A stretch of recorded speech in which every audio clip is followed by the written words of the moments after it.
I work reception at a clinic in Amsterdam.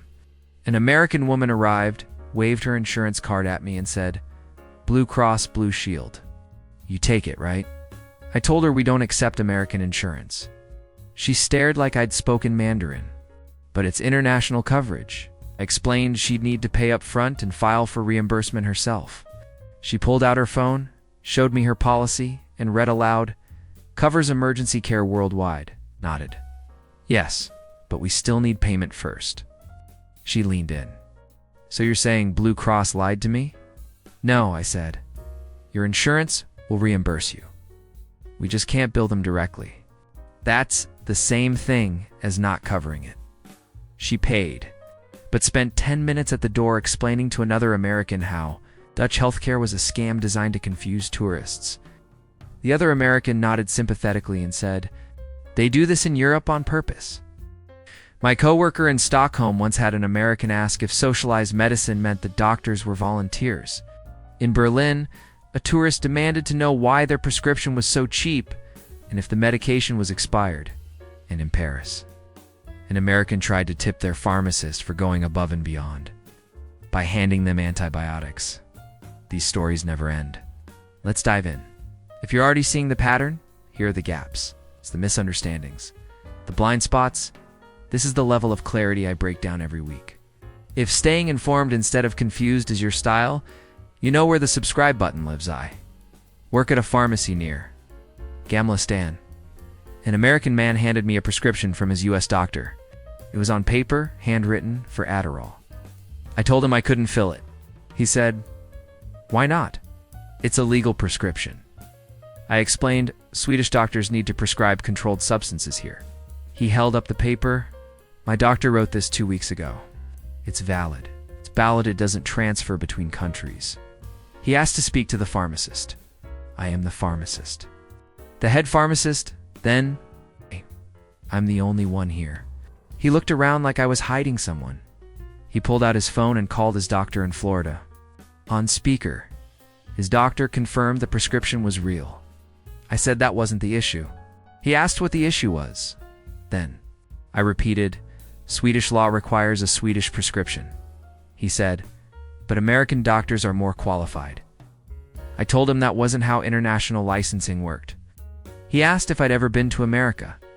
I said yes. Then you know our system is better. He left and returned an hour later with a letter from the US Embassy. It said they couldn't help with prescription transfers. He asked me to read it. I did, he said. See, they confirmed it's legal. The letter said the opposite. He demanded my manager's number. I gave him the district office. He called them while standing in front of me, explaining that I was refusing to honor American medical documents. They told him the same thing I did. He hung up and said, Sweden has no respect for international healthcare standards. This is the kind of nuance most people never hear, because most creators stop at the funny surface. I actually dissect why these clashes happen. If you want the version of the world most people miss, subscribe now so it finds you instead of you hunting for it. I'm a general practitioner in Schwabing. An American tourist came in with a cough. I examined him, wrote a prescription, and told him where the nearest pharmacy was. He asked how much the visit cost. I said his insurance would cover it.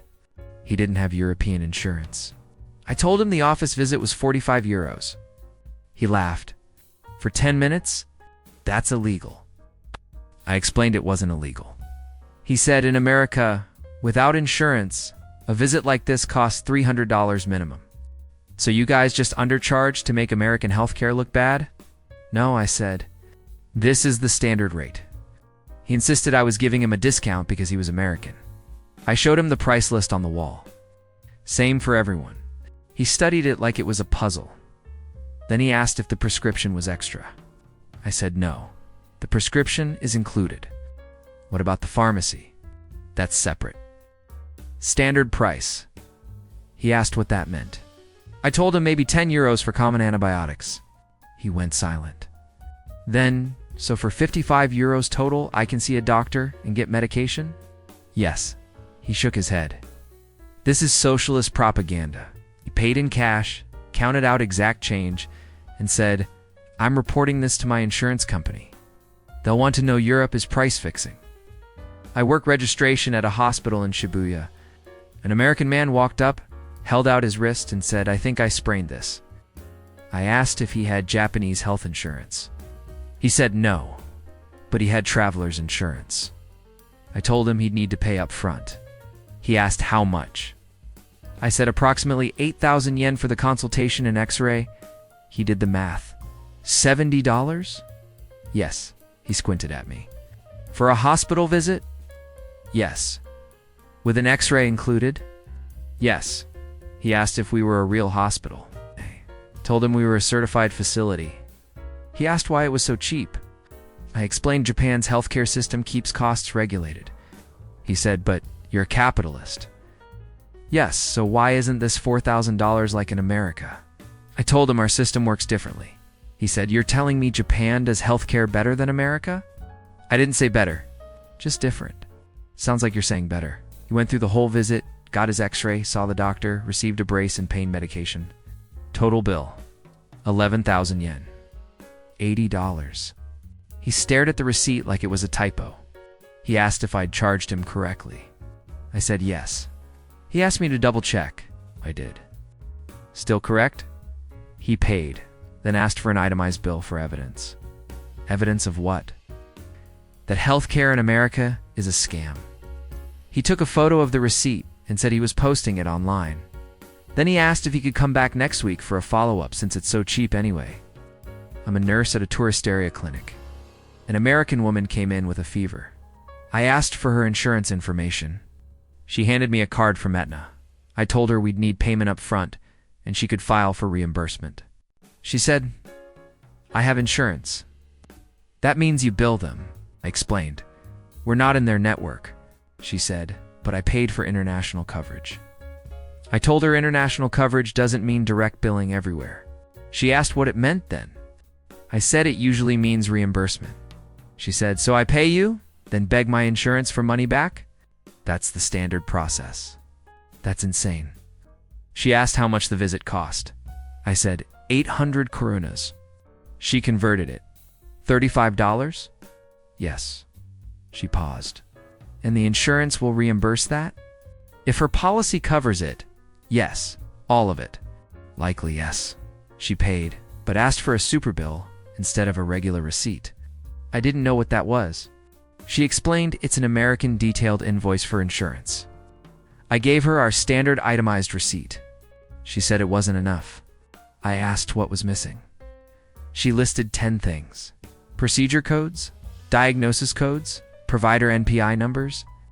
I told her we don't use those systems. She said, "How does billing work here then?" I explained Czech insurance codes. She said, "My American insurance won't understand that." She demanded I rewrite the receipt in American medical billing format. I told her I didn't know that format. She asked for the doctor. The doctor also didn't know. She spent 20 minutes on her laptop, found a template online, and asked me to fill it out. I told her I couldn't. She said, "So you're refusing to help me get reimbursed?" "No, I'm just not trained in us billing systems." She left, muttering about how European clinics don't care about insurance compatibility. I'm a dentist near Nenreport Station. An American man came in with tooth pain. I examined him. Cavity needs filling. I told him the cost, 1,200 kroner. He calculated. $170 for a filling? Yes. He asked if that was the tourist price. No, standard rate. He said in America a filling costs $600 minimum. So either you're undercharging or American dentists are scamming us. I told him different countries have different costs. He said, "But Denmark is expensive. I paid $12 for a beer yesterday." Yes, Denmark is expensive. But healthcare is regulated. He asked how that was possible. I explained our system. He interrupted. "So you're saying capitalism works for beer, but socialism works for teeth?" I didn't use those terms. He said, "But that's what you mean." He asked if the filling was real. Real? Like, the same quality as America? Yes, same materials. He asked if I went to dental school. Yes. Where? University of Copenhagen. Is that accredited? Yes. By who? By Danish authorities. But is it recognized in America? I'm not licensed in America. So you're not a real dentist by American standards. I told him I'm fully licensed here. He said, yeah, but Europe has lower standards. Based on what? Based on how cheap this is. Got the feeling. Afterward, he asked if I could write a note saying it was an emergency procedure, so his American insurance would definitely cover it. I wrote that it was a necessary filling. He said that wasn't strong enough. Can you say I was in severe pain and it was urgent? I asked if he was in severe pain. He said, it hurt. I wrote what I observed. He looked disappointed. I'm an orthopedic surgeon at a private clinic. An American woman came in for a knee consultation. 50-minute assessment.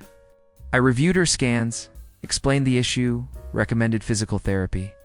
At the end, she asked about payment. I told her 250 Australian dollars. She converted it.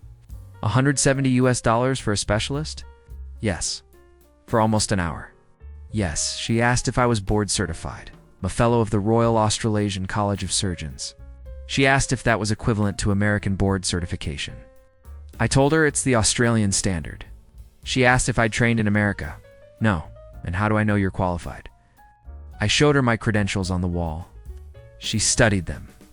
These aren't in English, as they are. She looked closer. Oh. She asked why the appointment was so cheap. I explained Australia's mixed public-private system keeps specialist costs reasonable. She said, but you're private. You should charge more. I charged the standard rate. In America, a specialist visit is $600 minimum. I'm aware. So you're leaving money on the table. I'm charging what the market supports. She paid. Then asked if I could write her a note for her. American insurance saying the visit cost $500 so she'd get more reimbursement. I told her I couldn't falsify the bill. She said, it's not fraud if you're just adjusting for currency differences. That's not how currency works. She said her insurance would never believe a specialist only charged this much. I told her that was between her and her insurance. She left a review online praising my skills but warning Americans that suspiciously low prices might indicate non-new as standard care. Physiotherapist in Auckland, New Zealand. An American man came in for a back injury assessment. 30-minute session. I walked him through exercises, adjusted his posture, gave him a printed plan. At the counter, I told him 65 NZ dollars. He converted it. 40 US dollars? Yes. He asked if that included the printed plan. Yes. And the hands-on adjustment? Yes. And the follow-up consultation advice? All included. He asked if I had a license. I showed him. He asked where I trained. University of Otago. Is that real? Yes. It's New Zealand's oldest university. He Googled it on his phone. It doesn't rank in the top 50 globally. Neither do most universities. But how do I know you're good? I've been practicing 12 years. In America, good physios charge $200 a session. I told him cost doesn't equal quality. He said, but expensive usually means better. Not always. He asked if New Zealand had lower standards. Lower than what? Than America. Our standards are internationally recognized. Yeah, but America invented modern medicine. America contributed significantly. Yes. So our standards should be the baseline. He paid.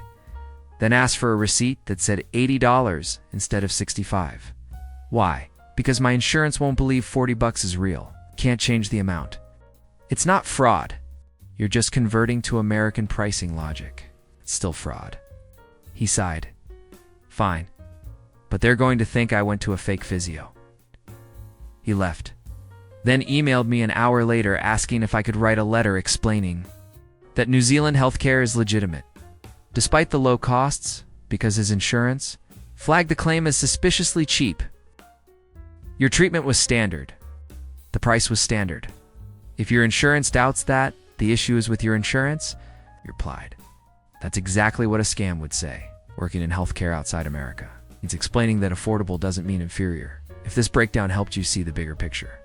Imagine having this level of clarity on tap every week.